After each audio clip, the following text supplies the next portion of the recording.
Hello students. तो 10th class के विद्युत चैप्टर में आपका थर्ड पार्ट के अंदर आपका स्वागत है।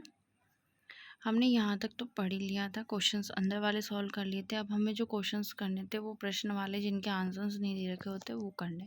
देखो, किसी चालक का प्रतिरोध किन कारकों पर निर्भर करता है। तो हमने 3 कारक पढ़े थे। अगर आपने इसकी स्टार्टिंग की 2 वीडियोस नहीं देखी तो वो देख लेना। अगर नहीं देखोगे तो आपको कुछ भी समझ में नहीं आएगा, और जो मैंने पढ़ाया वो आपको चैप्टर के लाइन टू लाइन पढ़ाया, जो हर चीज़ आपको समझ में आ जाएगी। तो पहला तो है अपना लंबाई, दूसरा है इसका अनुप्रस्थ काट का क्षेत्रफल, और जो तीसरा हो जाएगा वो होएगा अपना पदार्थ की प्रकृति। इन तीनों पर निर्भर करता है। तो ये क्वेश्चन तो सॉल्व हो गया और ये चीज़ आपको पता ही हुई है।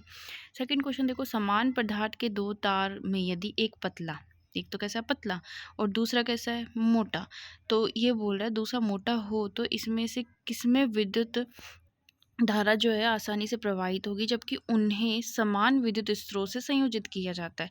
कि कैसे, किसके अंदर सबसे आसानी से जो है विद्युत धारा प्रवाहित होगी। तो हमको ये पता है, ये अगर मोटा है तो इसमें जो प्रतिरोध है यानी कि इसको रोकने वाला, विद्युत धारा को रोकने वाला, मोटा है तो कम होगा और पतला है तो ज़्यादा होगा। यानी कि इसमें आसानी से क्या होगी, विद्युत धारा बहेगी जो मोटा वाला है उसमें। ठीक है, ये अपन ने पढ़ ही रखा है। थर्ड क्वेश्चन जो है, मान लीजिए किसी विद्युत अवयव के 2 सिरों के बीच विभवांतर को उसमें पूर्व के विभवांतर की तुलना में घटाकर आधा कर देते हैं, पर भी उसका प्रतिरोध नियत रहता है। तब उस अवयव से प्रवाहित होने वाले विद्युत धारा में क्या परिवर्तन होगा। तो विद्युत धारा में परिवर्तन बताना है तो पहले तो क्या करना है, अपन को सेम रखना है किसको, विभवांतर को, और उसके बाद में अपन को विभवांतर को उसको हाफ कर देना है। तो उसमें क्या डिफरेंस आएगा। तो अपन को पता है प्रतिरोध का फॉर्मूला क्या होता है, प्रतिरोध equal to R equal to V upon I. Second वाला क्या बोल रहा है कि अपन को विभवांतर की तुलना में घटाकर आधा करना है।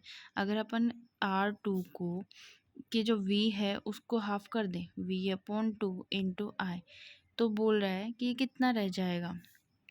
ठीक है, विद्युत धारा में क्या परिवर्तन होगा। तो विद्युत धारा का परिवर्तन बताना अपन को, ये जो R की वैल्यू है दोनों को अपन इक्वल रखेंगे।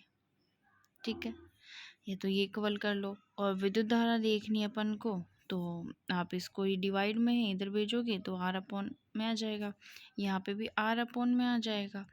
ठीक है, तो अपन इसको ऐसे कर सकते हैं कि R equal I equal to V upon R equal I2 के लिए V अपॉन 2R। ठीक है, बराबर में तो R से कट जाएगा, V से कट जाएगा। इसका मतलब जो I अपनी है वो कितनी रह जाएगी, हाफ। ठीक है, नेक्स्ट क्वेश्चन देखो। तो फोर्थ क्वेश्चन देखना, विद्युत टर्स्टरों तथा विद्युत स्तरियों के तापन अवयव शुद्ध धातु से न बनाकर मिश्र धातु से बनाए जाते हैं, क्यों। तो आपका इसका आंसर आपको मैंने यहाँ पे पढ़ाया भी था कि क्यों बनाया जाता है, क्योंकि ये जल्दी से पिघले नहीं। ठीक है, और इसमें क्या होगा, नहीं यहाँ पे देखो, इस चीज़ को मैंने यहाँ पे आपको पढ़ाया था, मिश्र धातु के उच्च दाब पर शीघ्र से उपनयन यानी दहन नहीं होता है, इसलिए इसको किससे बनाया जाता है, धातु की अपेक्षा अधिक होती है मिश्र धातु की प्रतिरोधकता, है ना। इसलिए इसको अपन क्या करते हैं, ये यहाँ से लेकर इसका यहाँ तक का आंसर है। ठीक है, अब आओ वापस से क्वेश्चंस पे।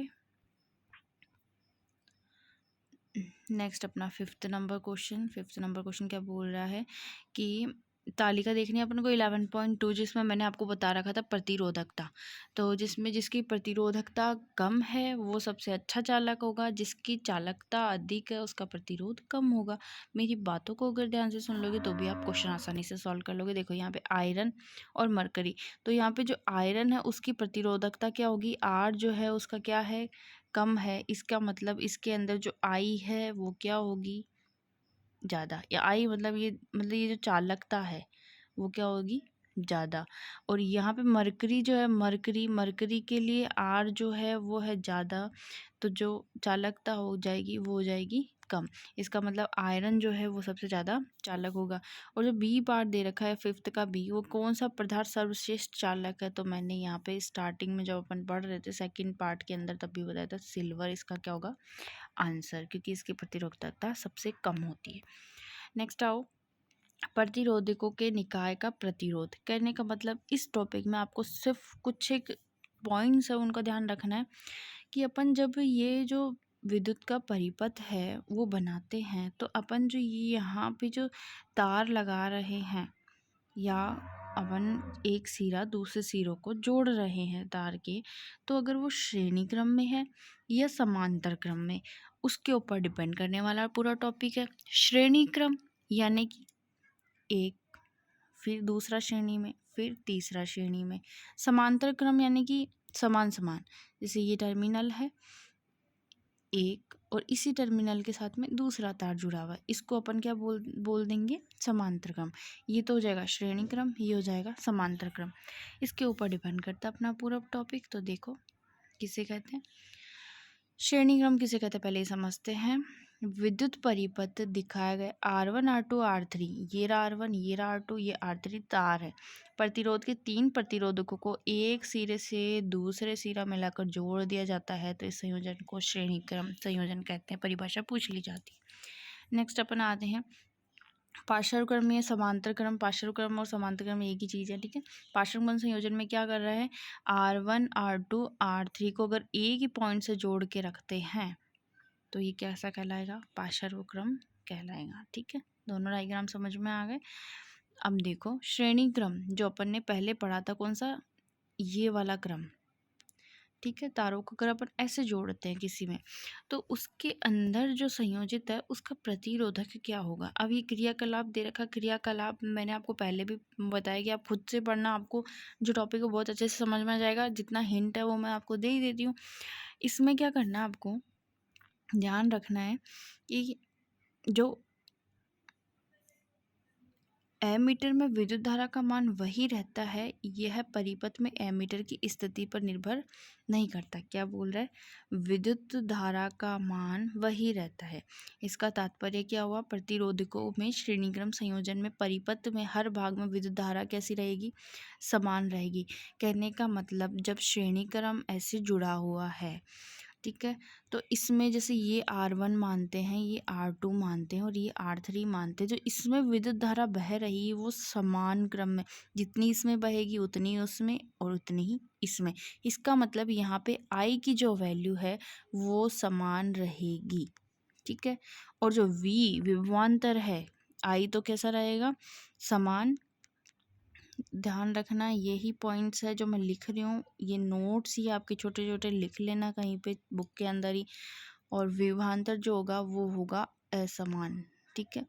विभवांतर कैसा होगा, असमान। इसी के ऊपर आपका पूरा डेरिवेशन सॉल्व हो जाएगा। देखो कैसे, V अपना अलग अलग है, तो यहाँ पे मैं डायग्राम से समझा रही हूँ। मैंने आपको 3 तार ले लिए, ठीक है। ये हो गया अपना R1, ये 2 और ये 3। इसमें मैं बोल रही हूँ I तो समान ही रहेगी, यानी I समान I समान I समान। और विभवांतर इसका V1, इसका V2, इसका V3। तो जो टोटल V हो गया वो कितना हो गया, V1 plus V2 plus V3। Okay, इतना समझ में आया आपको। यहाँ पे ये जो दे रखा है विभवांतरों का योग के बराबर, विभवांतर अपन को टोटल पता ही चल गया कैसे किया अपन ने, ठीक है। अब आओ नीचे, हमें पता है V का फॉर्मूला, हमको कुछ नहीं याद रखना, हमको रवि याद रखना है। R=V/I। हम इससे V निकाल सकते हैं क्योंकि विभवांतर यहाँ पे चेंज है, इसलिए हम V निकालेंगे। तो क्या हो जाएगा, RI क्या हो जाएगा, V, ठीक है। इतना हो गया, ये अपना फॉर्मूला यहाँ पे बना हुआ है, ठीक है। अब अपन को पता है कि जो V है वो तो टोटल V नहीं है, V1 है, V2 है, V3 है। तो V1 क्या हो जाएगा, I तो सेम रहेगा, तो I R1, I सेम है इसलिए I लिखेंगे, R2 और सेम है इसलिए I लिखेंगे, और R3। ये चीज़ें अपन के पास आ चुकी है। अब क्या करना है अपन को, यहाँ पे ये जो टोटल IR है, क्या चीज़, टोटल IR। कहने का मतलब यहाँ पे जो फॉर्मूला आपके पास में, ये जो V वाला फॉर्मूला था यहाँ पे, ये देखो मैं यहाँ पे लिख के बता देती हूँ, V=V1 plus V2 plus V3। इसके इस फॉर्मूले के अंदर V की वैल्यू पुट करनी। V क्या होता है, IR, ठीक है। V1 क्या है, IR1। अभी अभी अपन ने निकाला, कहाँ निकाला, ये देखो, ये निकाला हुआ, ये ठीक है। ये V की वैल्यू, ये V1 V2 V इस स्टार्टिंग वाले फॉर्मूले में अपन ने टैप कर दी। अब देखो यहाँ पे क्या हो रहा है, आई सेम है, आई सेम है, आई सेम है, आई सेम है, तो ये तो हो जाएगा अपना क्रॉस। बच्चा क्या, R, तो R की वैल्यू क्या हो जाएगी, R1 R2 और R3, और ये तीनों किस में है, प्लस के अंदर। ये चीज़ इम्पोर्टेंट है, यही डेरिवेशन है, सिंपल सा याद रखना है। V तो कैसा हो, I समान है और V है असमान, किसके अंदर है, तो ये है अपना श्रेणी क्रम में। किस में है, श्रेणी क्रम में, और पूरा ड्राइव आप कर सकते हो।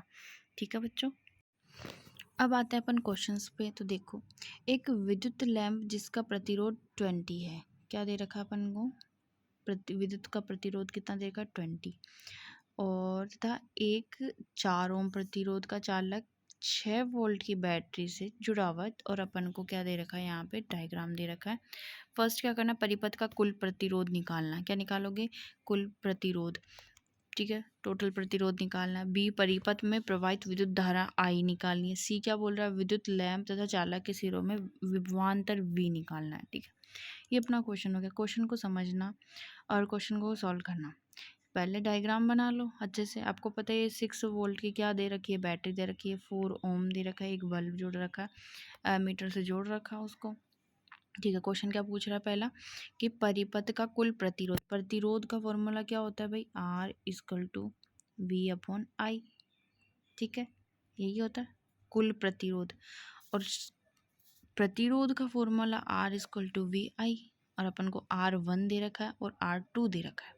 दो प्रतिरोध दे रखे ना, एक तो ये रहा, एक ये रहा, पहला R1 ये रहा, ये R2 अपना। और अपन को ये भी पता है कि अपन इसमें श्रेणी क्रम में R कैसे निकालते हैं, तो R कैसे निकालते हैं, R इक्वल टू बराबर R1 प्लस R2, 20 प्लस 4 कितना आ जाएगा टोटल, 24, कितना आ जाएगा, 24, ये रहा। ठीक है, ये अपना पहला क्वेश्चन का आंसर। ओके, R अपने पास में टोटल है। अब अपने को क्वेश्चन में ये चीज़ भी दे रखी है, 6 वोल्ट की बैटरी।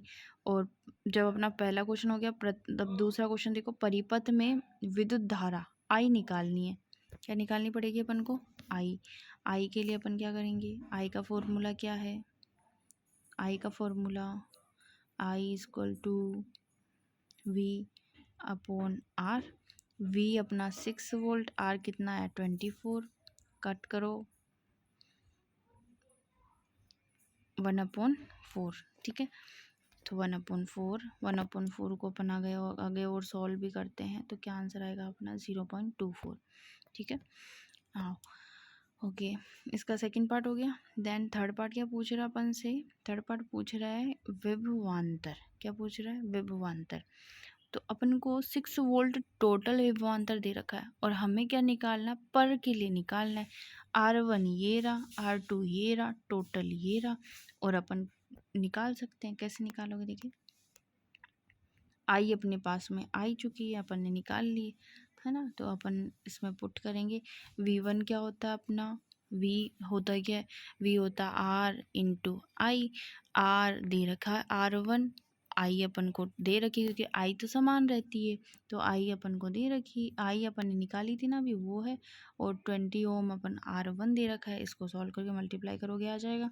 सेकंड जो V2 है सेम उसमें भी पुट कर दो, R अपन को दे रखा है 4 ओम इंटू, और आई अपन ने अभी अभी निकाला था, मल्टीप्लाई 0.25, इसको सॉल्व कर लो, ये अपना आ जाएगा आंसर इसका। ठीक है, नाउ अपन चलते हैं आगे। ये जो क्वेश्चंस है इनको देखना। किसी विद्युत परिपथ का व्यवस्था आरेख खींचिए जिसमें 2 वोल्ट के 3 सेल, क्या बोल रखा है, 2 वोल्ट के कितने सेल है, 3 सेल की बैटरी है, 5 ओम प्रतिरोध है, एक 8 ओम प्रतिरोध, एक 12 ओम है, प्लग कुंजी है, और सभी के सब किसमें, श्रेणी क्रम के अंदर है। इजी है परिपथ बनाना अपन को। बैटरी कितनी है, 3 सेलों की बैटरी है। मेरे को 3 सेलों की बैटरी बनाना, मैं इसी को पे बना के बता रही हूँ। ये मेरा पहला सेल, ये मेरा दूसरा सेल, ये मेरा तीसरा सेल। ये कितने का है, 2 वोल्ट का है, ठीक है।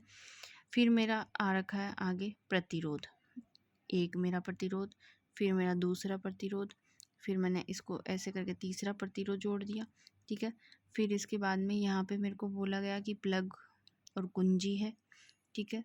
फिर और ये बोल रखा है कि सारे के सारे किसमें श्रेणी क्रम के अंदर है, तो मैंने ये बना दिया।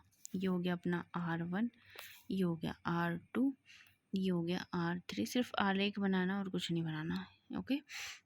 नाउ देखो क्वेश्चन नंबर 2, प्रश्न 1 का परिपथ दोबारा खींचिए, दोबारा बनाना है। फिर उसमें बोला प्रतिरोधकों में प्रवाहित विद्युत धारा को मापने के लिए एमीटर तथा 12 ओम के प्रतिरोधक के सिरों के बीच विभवांतर मापने के लिए वोल्टमीटर लगाए। एमीटर तथा वोल्टमीटर के क्या पाठ्यांक होंगे, ये बता रखा है। मतलब कि आरेख खींचने के लिए बोल रखा है, ऐसे क्वेश्चंस आपसे पूछे नहीं जाते हैं एग्जाम में, तो इसको अवॉइड कर सकते हो, ठीक है। अब संयोजित जो अपना ये पार्श्वक्रम है उसको समझने के लिए नेक्स्ट वीडियो का वेट करो। नेक्स्ट वीडियो में आपको पार्श्वक्रम समझाऊंगी सेम इसी तरीके से। Thank you for my watching my videos.